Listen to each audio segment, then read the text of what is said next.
예, 동안거 어제 해제해서 이제 선방에서 정진하시는 스님들께서 이제 산철을 맞이했습니다. 예, 보통 안거 기간 안에서는 특별한 일이 아니면은 외출을 이제 못하게 다 해놨죠. 그래서 그 개초심학 입문에도 보면 중요한 일이 있어서 외출을 하게 되면은 마땅히 주지 스님이나 책임자 스님에게 가는 곳을 알려야 한다. 또 만약 제가자의 집에 가게 되거든 바른 생각을 굳게 지니되 보고 듣는 경계에 끄달려 방탕하고 삿된 마음에 휩쓸리지 말아야 할 것인데 하물며 옷깃을 풀어헤치고 웃고 떠들면서 잡된 일이나 짓거리고 때 아닌 때에 밥 먹고 술 마시는 것으로 걸림없는 무예행이라고 자처하면서 부처님의 계율을 어겨야 되겠는가? 또한 어질고 착한 이들이 싫어하고 의심하는 경우가 된다면 어찌 지혜로운 사람이게이라 하겠는가? 그렇게 개초심학 입문에서 되어 있습니다. 그러니까 보통 단체 생활 하다 보면은 중요한 일이 있어서 외출하게 되면은 꼭 그 책임자 스님한테 나 무슨 일 때문에 어디 외출을 해야 되겠다라고 이렇게 얘기를 해야 됩니다. 의외로 그 선방이든 어떤 대중 초소에서 그 스님들 귀가하시는 인원수를 보면 적게는 뭐 선방도 한 20몇 명, 여러 명, 뭐 많게는 40명, 50명씩 살고 있는데 그 중에 한 사람이 사라지면은 모를 것 같죠. 근데 다 합니다. 의외로 그 각각의 사람들이 이 시간에는 뭐 하고 있겠다, 이 시간에는 어디 가면 있겠다라는 것을 소임자 스님들은 다 파악하고 있어요. 그래서 법당 안에서도 좌차에 의거해서 좌복 위치가 다 정해져 있습니다. 저희 이제 스님들은 그 제가자들한테는 그 뭐 법당에 들어가서 내 자리다라고 고집하지 말라 그런 얘기를 많이 하거든요. 뭐 이런 얘기 또 하면은 또 저 자꾸 스님이 그 스님들 자꾸 욕하고 제가자들 욕한다고 뭘 할지 모르겠는데 사실이니까 그 조계사 법당 가보세요. 그 처음 가는 사람 법당 들어가서 당연히 부처님 가까이에서 이렇게 삼배라도 드리고 싶잖아요. 언제 시간 나서 저 서울 조계사 한번 그 법당에 들어가 가지고 원하는 자리에 앉아서 한번 삼배 드리고 앉아 보십시오. 노보살님 와가지고 어깨를 칠 겁니다. 거기 앉으면 안 된다고. 거기에 오랫동안 상주하고 수십 년간 기도하셨던 분들이 계시는데 그분들 눈에는 못마땅하거든요. 예, 처음 오신 분들은 그분들이 지정해 준 자리에서 기도해야 되고 그분들이 알려준 자리에서 삼배해야 되고 그래요. 근데 그게 그분들만 탓할 수 없는 게 그분들은 수십 년간 그 사찰을 다니다 보니까 이게 절이 이제 절이 아니에요. 절이 내 집이 돼 버렸어. 그러니까 내 집에 누군가 왔을 때 주인한테 허락 안 받고 이것저것 막 이렇게 헤집고 다니면 이상하게 못마땅하잖아요. 그거를 우리 스님들은 뭐라고 얘기하냐면 꼬라지 부린다 그래요. 꼬라지 부린다. 상바가지 일으키고 있다. 어른 스님들은 이제 상바가지 일으킨다 그런 말 하거든요.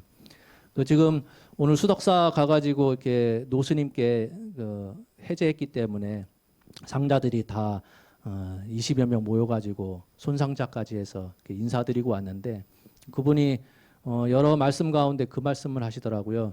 수덕사 가풍은 옛날에 역대 그 만공 스님 때부터 수덕사 가풍이 하나 있답니다. 무엇이냐면 그게 무상으로 위종, 무상으로 종을 삼는다. 상 없는 것으로서 자기 자신의 마음속에 그 중심을 잡는다 그런 말씀을 하셨어요. 그러니까 수덕사는 무상이랍니다. 그러니까 그 뭐 근사하게 그 뭐 교리를 얘기할 게 아니라 꼬라지 안 부리는 거, 상바가지 없는 것을 종으로 삼는다 그런 말씀을 하셨어요. 왜냐하면 스님들도 보면 다 버리고 족보 버리고 왔는데도 불구하고 절집안에서 보면 또 족보 따져요. 누구 상자니 뭐 사숙이 누구니 은사스님이 누구니 뭐 하면서 너희 그 노스님이 누구냐부터 해가지고 사실은 속가에 족보를 버리고 왔는데도 불구하고 그 안에서 다시 절집안 안에서 족보를 따지거든요. 그래서 우리 노스님께서는 옛날부터 그러셨습니다. 조카 상자고 사숙이고 다 필요 없어. 범납 위주. 그래서 제 밑으로 사숙이 한 10대뿡 있는데 저보다 범납이 한참 밑이에요. 그러니까 바깥에서는 사숙 스님이라고 부르긴 하지만 사실은 노스님 앞에서는 그냥 제 후배 스님 그렇게 대해야지. 거기서 뭐 내가 사숙인데 조카가 이렇게 아주 건방져 그랬다가는 이제 철퇴 맞죠. 예, 그 옛날부터 이제 노스님께서는 그 범납 위주 그걸 많이 따졌는데 그게 어떤 때 또 보이냐면은 여러분들 통활이라고 들어보셨어요? 그 새 인사를 통활이라고 합니다. 절집안에서는. 그래서 그 수덕사도 산내 암자가 비구니 스님 그 많이 정진하신 견성암도 있고 또 조그마한 게 암자도 있는데 그 스님들이 다 대웅전에 다 모입니다. 새벽에 다 모이면은 새벽 랩을 마치고 나서 이제 통화를 하는데 고하는 거예요. 역대 이 수덕사를 창건하고 중창했던 역대 스님들한테 인사를 드리는 겁니다. 그걸 여러분들이 쉽게 생각하면은 차례 지낸다. 명절날, 설날, 추석날 차례 지는 걸 개념을 생각하시면 돼요. 딴 건 아니고 통화를 하면서 인사드리는 거예요. 역대 석가모니 부처님부터 해가지고 석가모니 부처님께 삼배, 통할 삼배, 한꺼번에 삼배 해가지고 또 뭐 역대 뭐 나홍선사부터 해서 수덕사 경허스님, 망공스님 이렇게 호명하면서 삼배. 그게 그 설날 인사예요. 그럼 다 끝나면 어떻게 하느냐? 가장 큰 어른이 먼저 앉습니다. 그러니까 거기에는 이제 스님들뿐만이 아니라 제가자들도 또 다 섞여 있겠죠. 그러면은 사회자가 어른 스님들께 삼배 올리겠습니다 하면 어른 스님들이 이제 앉아요. 그럼 다 삼배를 또 드릴 거 아닙니까? 그러면 비구 스님 앉으십시오. 그래요. 그럼 비구 스님 앉으면은 또 전체 또 삼배를 또 하고 그다음에 비구니 스님 앉으세요. 그럼 비구니 스님 앉으면 또 삼배 다 하고 그다음에 사미 스님들 앉으세요. 그러면 누가 남겠습니까? 제가자들이 남죠. 이제 제가자들이 삼배. 순서대로 그렇게 해요. 그러면 제가자들은 절을 얼마나 많이 하겠습니까? 그래서 통화할 때 보면 역대 조사 스님들 그 거론을 할 때 한 10대뿐 나오거든요. 그러면 어찌어찌 하다 보면은 거의 108배가 돼버려요. 그래서 요즘은 그것도 전통도 힘들어서 3배를 해야 되는데 1배로 합시다. 그래서 1배만 이제 하는 경우가 많죠. 그러니까 절집안에서는 위아래를 분명 위아래가 있죠. 윗자차가 있고 아래자차가 있는데 그것의 기준은 딱 하나밖에 없습니다. 뭐냐? 범납순. 사실은 공부하는 입장에서는 다 도반이고 하겠지만 그래도 우리가 깨닫기 전까지는 그 인간의 습성, 버릇을 버리질 못하다 보니까 그 안에서 위계 질서가 분명히 있어야 되거든요. 그러다 보니 그걸 따지는 기준을 항상 범납으로 따지고 있습니다. 세우고 있죠. 그래서 꼬라지 부리지 않는 것을 수덕사에서는 종을 삼는다 그래요.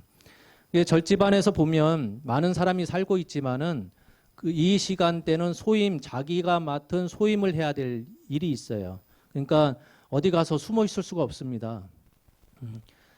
그 하루에 정진해야 될 시간이 분명히 정해져 있고 예불을 하게 되면은 그 시간에 다 모여야 되니까 그 자리, 좌복 자리에 누군가 벼 있으면 다 알거든요. 아, 누구 안 보이네? 어디 갔을까? 그럼 찾아야죠. 왜? 이탈자가 있으면 안 되니까. 나만 괴로울 수 없기 때문에 극구 찾아서 좌복에 앉혀야죠. 그래서 중간에 무슨 일이 있을 것 같으면 누구한테 알리지 않고 사라져버리면 이제 난리 나는 거예요. 대중들이 안거 기간에 누구 한 명 사라졌는데 어디 간 줄 몰라. 그럼 그 스님은 어떻게 되겠습니까? 대중공사 통해 가지고 퇴방이에요, 퇴방. 그래서 진짜 내가 바깥에 일이 있다 할 것 같으면 누군가한테는 알려야 돼요. 책임자가 설사 아니더라도 옆에 같이 공부하고 있던 같이 방 쓰고 있던 스님한테라도 나 무슨 뭐 약국에 좀 약을 사와야 되겠어. 아니면 누구 뭐 중요한 일 때문에 잠깐 만나고 와야 되겠어. 그래서 알려줘야 돼요. 알려주지 않으면 이제 큰일 나는 거죠. 예. 그러다 보니 사실은 뭐 옛날에야 뭐 그 산속에서 틀어박혀서 공부 열심히 하면 다 좋은 걸로 알았지만은 지금은 제가자들과 섞여서 그분들을 교화하거나 포교하지 않으면 이 절집안이 사실은 유지되기가 힘들죠. 그래서 도심지로 포교당을 많이 짓고 나가긴 하는데 그러다 보니까 제가자들을 항상 만나게 되고 또 신심 있는 분들은 자기 본인 집으로 스님들 이렇게 초대를 해서 공양을 내고 싶어 하는 분들도 계시죠. 그게 이제 처음에는 좀 서로 서먹서먹 하다가 익숙해지면은 이제 수시로 들락날락 거리지 않겠어요? 그러면 나도 모르게 이렇게 옷도 근사하게 입고선 처음에는 갔다가 익숙해지면 이제 쪽기바람으로 간다든가 그러지 말라는 거예요. 아무리 친해지더라도 위는 잘 갖춰야 된다 그런 얘기죠. 또 보면은 족보 버리고 출가했다 하지만 뭐 시간이 지나면 그 원망했던 아버지나 어머니가 이제 찾아오는 경우도 있죠. 저 같은 경우는 뭐 얼떨결에 출가하긴 했지만 그 어머니께서 첫 말씀이 그거였어요. 아니다 싶으면 언제든지 돌아오세요. 그게 한 10년까지는 그랬거든요. 1년에 한 번 정도는 이제 어머니를 이제 만나 뵙곤 했었는데 아버지야 뭐 가면은 왔는가 마는가 뭐 당신 그 화투짝 갖고 숫자 띄기나 하고 계시고 그랬는데 이제 어머니는 항상 그 연락이 없으면 먼저 전화를 하셔가지고 안부를 묻습니다. 그래서 1년에 한 번 정도는 꼭 그 대전의 속가 집에 제가 찾아가거든요. 찾아가면 사실은 힘들어요. 뭘 해줘야 되냐면은 3시간, 4시간 동안 저한테는 형수죠. 형님의 와이프. 며느리 욕하는 거를 3시간, 4시간 들어줘야 돼요. 그 와중에 그러면 가만히 듣고만 있으면 되는데 그 어머니 그게 아니라요. 이래 이래 해서 이렇게 했겠죠. 그래서 당신이 생각하는 바와 그 안 맞는 얘기를 하면은 그때부터 우시는 거예요. 그 당신 무시하고 당신 말 안 믿고 그렇다고 스님이 돼서 오죽하면은 3시간 4시간 동안 며느리 욕하고 있는데 설사 그 설마 그 내가 거짓말 하겠냐고 없는 일을 얘기하겠냐 이거죠. 근데 거기에 대해서 아니 그게 아니라 이렇게 사정 때문에 그랬겠죠 하는 순간에 이제 우는 거예요. 그러니 제가 집에 가고 싶겠어요. 안 가면 이제 또 전화 오시고 한 10년 동안에는 이제 출가했던 것처럼 처음에 출가했을 때 말씀하셨던 것처럼 아니다 싶으면 돌아오세요. 그런데 지금은 이제 20년이 훌쩍 넘다 보니까 지금은 출가하기를 잘한 것 같다고 형 꼬라지 보니까 제가 막내거든요. 막내인데 형 꼬라지 보니 아이고 그래도 스님은 출가한 게 다인 것 같습니다. 그런 얘기를 해요. 저는 그 점을 믿질 않는 게 어머니도 약간 신기가 있어서 그것을 이겨내기 위해서 오랫동안 그 기도도 많이 하셨고 몸도 많이 오랫동안 아파왔고 아프다 보니까 큰 누님이 이제 살림살이를 다 했고 큰 누님이라고 제가 부르지만은 저랑 사실 5살 차이밖에 안 나요. 근데 그 양반은 그 대학 생활 자체가 없었거든요. 왜냐하면 어머니가 편찮으시니까 집안 살림을 다 해야 돼서. 그러니 그 어머니가 하루는 그 옛날 어렸을 때 얘기를 해주는데 그 형 때문에 이제 점집에 갔는가 봅니다. 점집에 가서 형에 대해서 이제 묻고 하는데 형 얘기는 별말 없고 자꾸 내 얘기만 한더래요. 그래서 뭐 딴 얘기는 다 집어치고 그 무당이 점집 분은 그 무당이 하는 얘기가 막내는 소금같이 짠 마누라 만나서 형보다 더 잘 산대요. 그게 제가 40대까지만 해도 그 얘기를 좀 긴가민가 좀 희망을 갖고 보고 있었는데 이제 50대 넘고 나서는 다 포기했습니다. 그러니 제가 그 얘기 듣고선 아니 좀 비슷한 사람이라도 만나보고선 했으면 그 이해라도 하는데 제가 27에 출가했는데 언제 그 아가씨 만날 기회가 있었겠어요. 그래서 저는 절집안 일을 거의 그 그 절집안이란다. 그 점집 얘기를 거의 안 믿습니다. 그 제가 왜 이런 얘기를 하냐면은 어쩔 수 없이 출가하게 되더라도 속가의 가족들을 외면할 수는 없어요. 연락 오면 전화 받아야 되고 오시면 또 살갑게 그 환영을 해줘야 되고 환영을 하되 좀 빨리 가셨으면 좋겠다 그런 마음밖에 없을지라도 결국은 나를 낳아주신 부모님이기 때문에 어쩔 수 없이 1년에 한두 번은 찾아뵙게 되는데 중요한 것은 나도 모르게 이제 옛날 버릇이 나오다 보니까 스님이라는 생각 갑자기 놓치고선 거기서 이제 순간에 아들이 돼버리는 거죠. 그러다 보면 부모님 입장에서는 아유 죽었던 아들이 돌아온 듯한 그런 기분일진 모르겠으나 그 전까지만 해도 스님 하면서 존댓말 하다가 어느 순간 이제 말을 놓고 막내 아들이 돼버리는 순간에 내가 뭔 신수했구나 집에서 그런 느낌이 들죠. 그래서 여기 개초심학 입문에서도 하는 얘기가 딴 게 아니라 제가자들을 만나지 말라는 얘기가 아니라 만나더라도 위를 잘 갖춰야 된다는 얘기예요. 엉뚱한 행동하게 되면은 그 신도분들이 오해를 하거든요. 아, 저 스님 좀 이상하다. 굳이 그런 얘기를 들을 필요가 없는데 행동 이상하게 해서 굳이 욕을 먹을 필요는 없죠. 저 한 사람만 욕하면 상관없는데 요즘 뭐 스님들 다 그렇지 뭐 하고선 싸잡아서 얘기를 하면은 저 때문에 종단도 욕먹고 불교라고 하는 그 서가모니 부처님의 그런 좋은 말씀을 잘 따르고 행동하는 단체 전체가 다 욕먹는 거니까 그런 걸 조심해야 된다는 뜻이겠죠. 또 한 글자 읽어보겠습니다. 공부하는 처소에 머물되 사미와 동행하기를 삼가고 사람의 일로 왕래하는 것을 삼가며 다른 이의 좋고 나쁜 것 보기를 삼가해야 된다. 문자만 탐구하기를 또 조심해야 되고 잠을 너무 많이 자는 것도 조심해야 된다는 거예요. 어지러이 반연 짓는 것을 삼가해야 된다. 사미와 동행하지 말라. 사미는 그 행자 생활 거쳐서 바로 개받은 분들을 사미라고 하죠. 종단에서는 보면 4년 동안 교육을 마치고 나서 비구계를 받게 합니다. 그러니까 사미 기간이 적어도 4년 정도의 기간이 되죠. 그러니까 그 출가한 비구 스님이 돼서 자꾸 사미를 동행해서 어디 돌아다니지 말라는 거예요. 저희 노스님 같은 경우는 혼자서 연세가 드셨는데도 불구하고 오랫동안 혼자서 이렇게 운전을 하셨어요. 그래서 뭐 상자 저한테는 사숙 스님들이지만 그 상자 스님들도 몇 분이나 그 스님한테 스님 그 시자를 한 명 둬서 운전을 좀 맡기시죠. 뭐 그랬더니 그분 하시는 말이 나는 한 번도 공부하는 내 상자들을 운전기사로 만들려고 생각한 적 없다.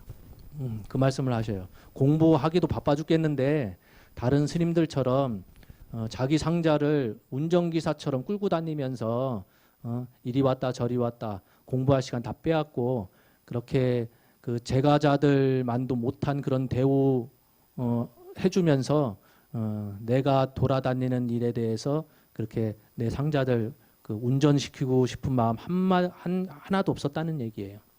그게 오래전부터 그런 생각을 해 오셨다 보니까 당신이 연세 드셨는데도 불구하고 그렇게 혼자서 전국을 많이 돌아다니셨죠. 지금은 어쩔 수 없이 그 선방에서 오랫동안 공부하셨던 스님이 스님 위험합니다 해가지고 당신이 나서서 운전을 좀 해주고 시자 역할을 하고 있어요. 그러니까 우리는 공부하려고 출가한 거지 누구 옆에서 이렇게 시봉하려고 운전기사 노릇하려고 방 청소하는 부엌대기처럼 가정부 역할하려고 출가한 게 아니죠.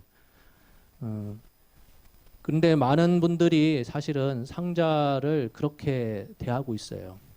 제 은사스님 여기 같이 모시고 살고는 있지만은 25년 동안에 저보고서 여기 가서 공부해라 저리 뭐 와서 뭐 해라 뭐 어디 가라 뭐 이거 했으면 좋겠다 그런 말씀 한 번도 하신 적 없거든요. 그냥 제가 어디 가서 공부 좀 해야 되겠습니다. 그러면 뭐 그러냐? 그럼 가봐라 그러지. 너 와가지고 이것 좀 해. 뭐 또 언제 와가지고 또 저것 좀 해. 그런 말씀 한 말씀 안 하셨거든요. 그 13년 동안 한문 공부를 많이 하긴 했지만 너 저쪽 가서 뭐 누구 밑에서 공부 좀 해야 되겠다. 어디 동국대에 갔으면 좋겠다. 뭐 학사학위 받아라, 석사학위 받아라. 박사학위 요즘 뭐 박사학위 받은 스님들도 엄청 많은가 봐요. 예, 그런 공부를 하라. 이리 뭐 해라 저 해라 그런 말씀 한 말씀 안 하셨거든요. 사실은 공부는 본인 스스로 하는 것이지 그 누가 시켜서 할 일도 아니죠. 제 도반 중에 한 명은 그 해인사 강당 나와서 이제 그 비국의 시험을 스님들도 시험을 봐요. 그러면 비국의 그 시험을 보는데 저보다 그 공부를 엄청 열심히 했어요. 우리도 합숙 훈련처럼 그 족보 같은 거 이렇게 받아가지고 아는 사찰 그 방 하나 얻어가지고 그 도반들 몇 명 모여서 그 기출 문제도 내보고선 뭐 공부해야지 하고서 열심히 공부할 때 그 스님도 이제 시험을 봐야 되니까 같이 공부를 저보다도 더 열심히 했거든요. 근데 시험 보러 갔는데 제 옆자리인가 앉았었는데 그 시험 보는 중간에 한 10분도 안 돼 가지고 그 볼펜을 집어 던져주더니 그냥 나가더라고요. 저는 이제 끝까지 시험 봐서 비국에 합격을 했고 그 스님 시험 보고 나서 물어봤어요. 아니 그렇게 공부 열심히 하고선 그 뭐 시험 시간 기껏 해봐야 3-4시간밖에 안 되는데 몇 과목 보는 거 그 왜 10분도 안 되고선 그렇게 뛰쳐나갔어 그랬더니 본인이 시험을 보는 중간에 그런 생각이 들더라는 거예요. 아, 내가 이거 하려고 내가 출가했나? 응? 속된 말로 시험 보기 싫어서 출가를 했대요, 본인은.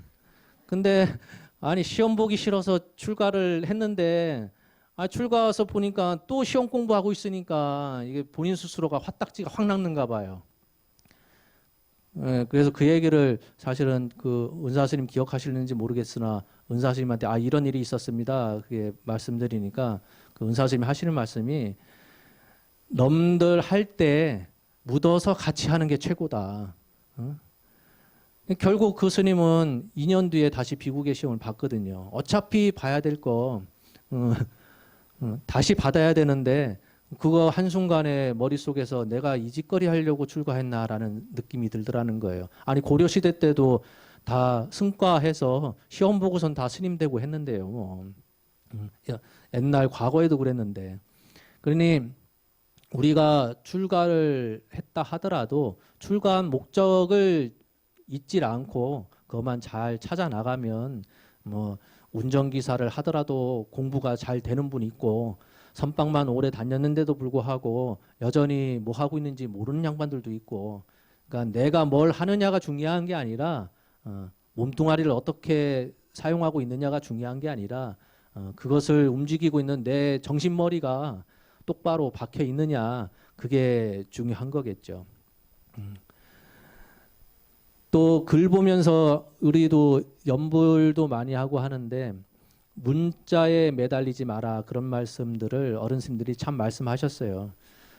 글이라고 하는 것은 사실은 많이 읽으면 읽을수록 그 글을 통해서 전달하고자 하는 내용이 드러나거든요.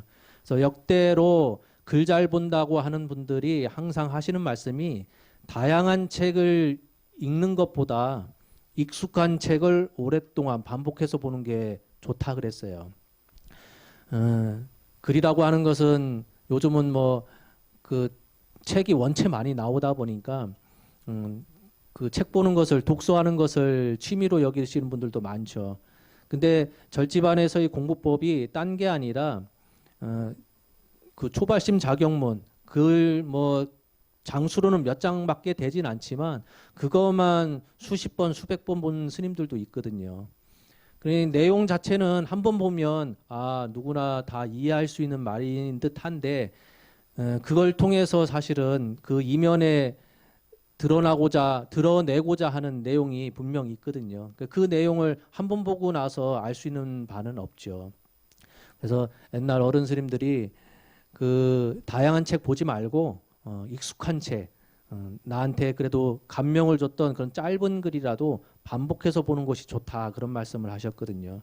그래서 공부 중에 가장 그 첫 번째가 그 눈으로 그냥 보는 거. 그 눈으로 보는 것도 안 보는 것보다는 낫겠죠. 눈으로라도 이렇게 독서하고 있으면. 그 다음에 두 번째가 자기 입으로 소리내서 읽는 거. 그게 두 번째예요. 그거보다 더 좋은 건 뭔지 아십니까? 손으로 써보는 거. 그래서 사경을 그렇게 강조를 하는 겁니다. 사경을. 우리 사경 할 때 보면은 그대로 그려 쓰라고 약간 그 흐릿한 글씨체로 다 있잖아요. 그대로 이렇게 쓰라고 하는데도 그것도 잘 못 써서 삐뚤빼뚤 하시는 분들 계시긴 한데 사경 하다 보면은 사실은 그 잡생각이 많이 더 나는 분들도 있고 어떤 분들은 사경 할 때만이라도 그런 잡생각이 하나도 일어나지 않아서 너무 좋다 하시는 그런 분들도 있더라고요. 다 좋은 것 같아요. 왜냐하면 공부가 잘 될 때 항상 장애가 많이 생기거든요. 내가 무슨 공부할 때마다 뭐 이렇게 일이 많아. 그런 그 이유는 공부가 잘 되고 있는 거예요. 그 서가모니 부처님께서도 공부 열심히 잘 되려고 하니까 마왕 파순이 내려와 가지고 이렇게 괴롭히잖아요. 마왕 파순이 왜 내려오겠어요? 그 깨달으신 성인이 한 분 나타날 때마다 자기가 다스리는 그 세계가 그 지진이 일어나서 무너진다고 그래요. 그러니 마왕 파순 입장에서 보니까 서가모니, 그러니까 고타마 시타르타가 조만간에 깨달음을 얻어서 성인이 될 것 같거든. 그러니 성인이 되는 순간에 또 우리 집안 다 풍지박산 날 걸 아니까 가서 꼬시는 거예요. 그 고타마 시타르타 귀에 대고 얘기하는 겁니다. 아, 인도 사회에 흔히 있는 그런 종교 믿으면서 착하게 살아. 착하게만 살으면 천당 간다? 굳이 왜 너 깨달음 얻으려고 그러냐? 마왕 파순이 고타마 시타르타 귀에 대고선 얘기한 게 우리가 알고 있는 착한 일 하면 어디 간다? 천당 간다. 그런 가르침이에요. 그러니까 마왕 파순이 마왕이라고 해서 흉악한 게 아니라 그 마왕도 옳은 말 할 줄 알거든요. 그 옳은 말은 옳은 말이죠. 착한 일 하면 좋은 복 받는다. 그러니 굳이 이렇게 고행하지 말고 애써서 왜 그 태자의 신분을 왜 버렸어? 그냥 네가 살고 있는 세상에 좋은 종교 많잖아. 그거 믿으면서 살면 다 천당 가니까 너 그렇게 하고 그냥 살아. 왜 자꾸 그 보리수 나무에서 밥 쫄쫄 굶어가며 왜 그러고 있니? 꼬시는 거예요. 그러니 공부 뭔 얘기하다 여기까지 왔는지 모르겠네. 그러니까 우리가 생각하는 바가 몸뚱아리를 혹사해서 될 일도 아니고 그렇다고 그 뭐라고 해야 되나 방만하게 게으름을 피운다고 해서 오늘 하루 즐겁게 보낼 수 있는 것도 아니고 공부라고 하는 것이 다 그렇습니다. 잘 되고 있을 때 항상 장애가 오는 거예요. 공부가 너무 잘 된다 하면 의심을 해봐야 돼요. 마왕 파순이 보기에 쟤는 건들 필요가 없어. 왜? 헛짓거리 하고 있거든. 응? 응? 헛짓거리 하고 있는 애 괜히 가가지고 핀잔 줄 필요 없잖아요. 너 잘못하고 있네 그런 얘기 할 필요 없죠. 가만 놔둬도 쟤는 이상한 길로 갈 거니까. 그러니 내가 기도 열심히 하고 뭔지를 몰라도 스님 얘기 잘 듣고 부처님 말씀 잘 믿고 열심히 생활하는 듯한데 장애가 없어. 그러면 한번 되짚어 봐야 돼요. 장애 없는 게 너무나 이게 좋은 일인가. 근데 어떤 분들은 뭔가 하려고만 하면 오늘 절에 가려고 이렇게 마음만 먹으면 전화 와요. 누가 놀자고 한다던가 아니면은 사업하시는 분들은 무슨 계약 작성해야 되니까 얼른 오시라고 그러질 않나. 그러면은 한편으로 생각을 하죠. 아, 내가 기도 열심히 해서 사업이 참 번창하는구나. 너무나 잘 돼서 난 절에 갈 시간이 없어. 그 뭔가 잘못된 거예요. 절에 갈만 하면 사업이 막 안 되던 게 잘 되고, 친구들이 와서 밥 사준다고 그러고 술 사준다고 그러고 놀러 가자고 그러고, 그게 뭔가 이상한 거거든요. 그러니 내가 무슨 공부를 하든지 간에 장애가 없기를 바라지 말라. 옛날 어른 스님들이 항상 그랬거든요. 그러니까 장애가 있으면 한편으로 공부가 참 잘 되고 있구나. 그러니까 그것을 이겨나갈 생각을 하셔야지 그 장애가 너무 많아서 못하겠어요. 그런 얘기를 할 필요가 없죠. 오래전에 그 돌아가셨던 제가 좋아했던 사숙 스님이 한 분 계셔요. 강민 스님이라고. 그분이 참 얼굴은 우락부락하게 생기셨는데 참 잘하는 게 뭐였냐면은 그 신도들이 와서 힘든 얘기를 하면은 그 얘기를 참 잘 들어줬어요. 근데 당신이 갑자기 이제 교통사고 크게 당하고 몸 이렇게 추스리는 가운데에 갑자기 그 심장마비 비슷하게 와서 갑자기 돌아가셔서 제가 참 안타까웠는데 그분이 신도들이 오면은 그렇게 얘기를 잘 들어줍니다. 그래서 한 번은 궁금해서 그 스님한테 여쭤봤죠. 그 스님은 그렇게 신도들이 어렵다 하면은 무슨 말씀을 해주세요?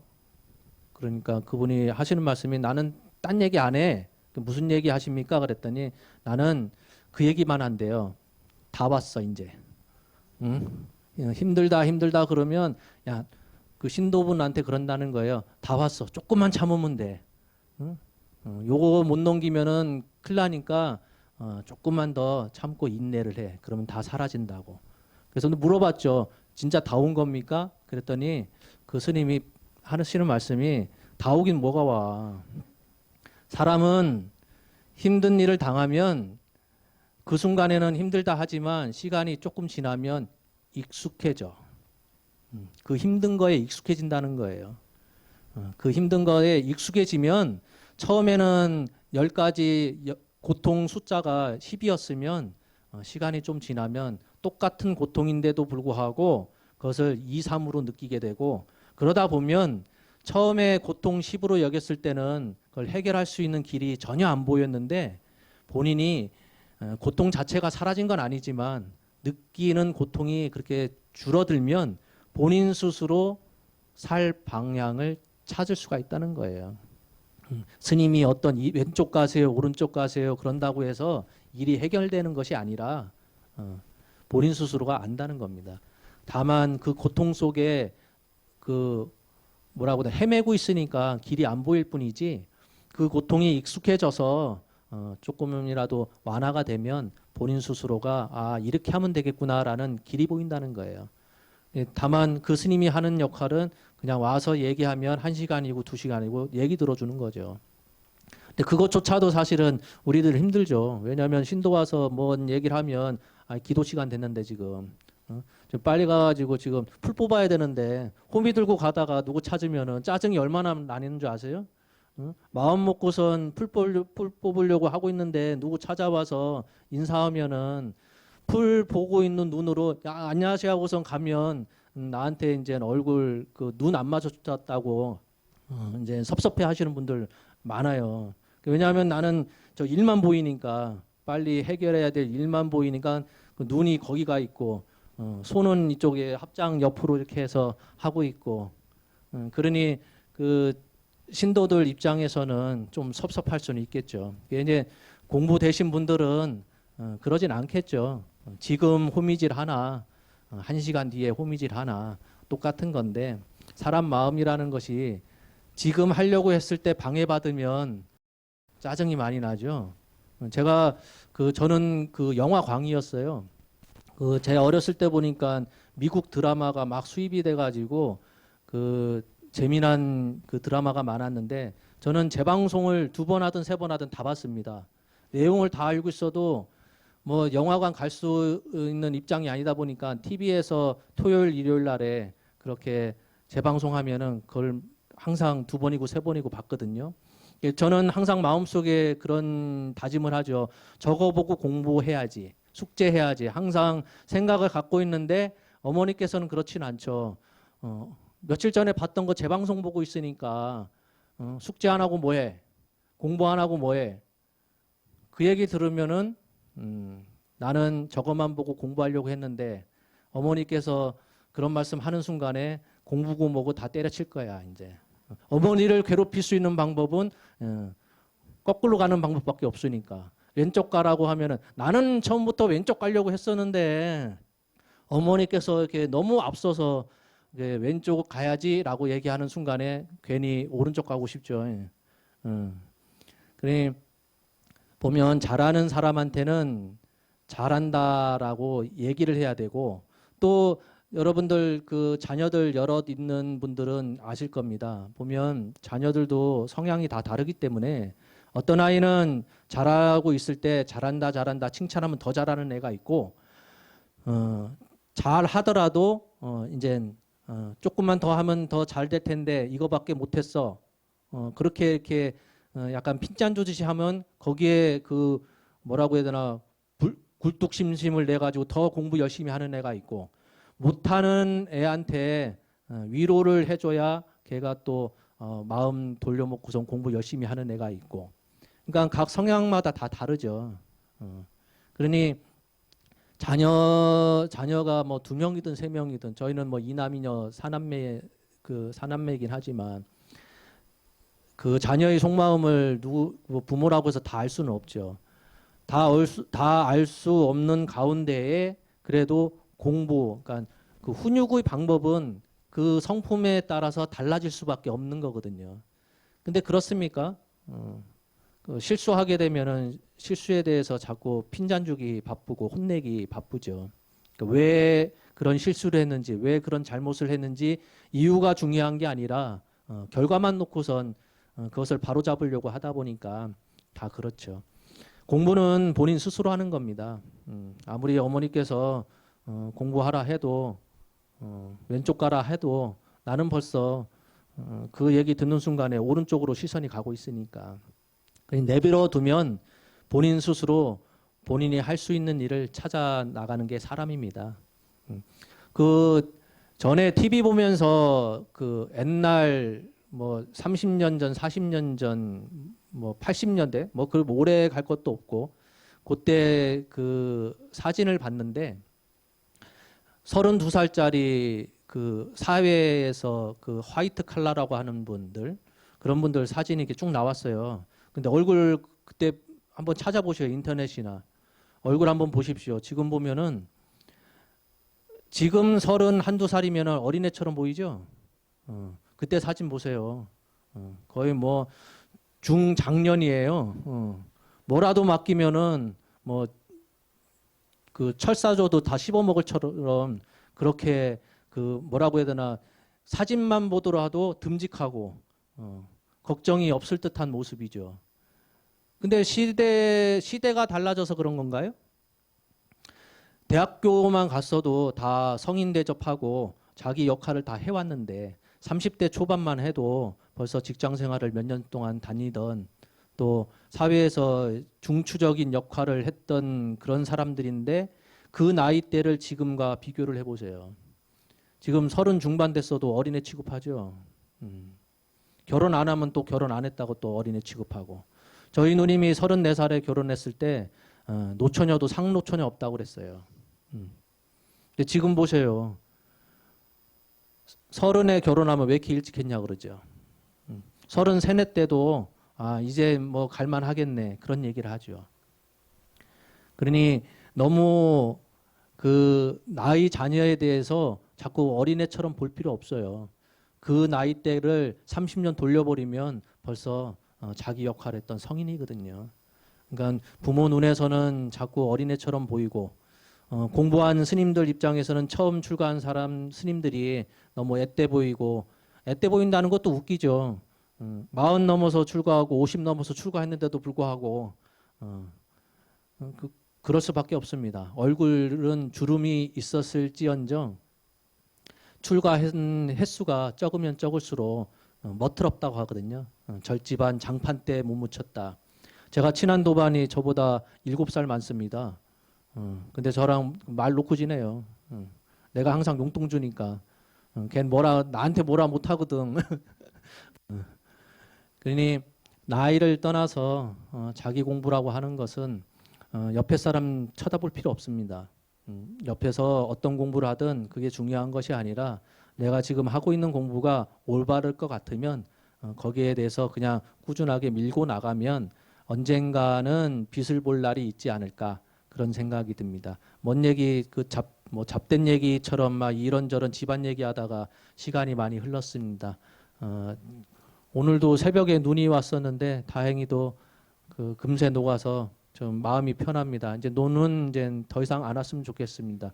어제 해제를 했는데 저 월정사 상원사 눈이 너무 많이 와가지고 못 내려오신 분들이 계시대요.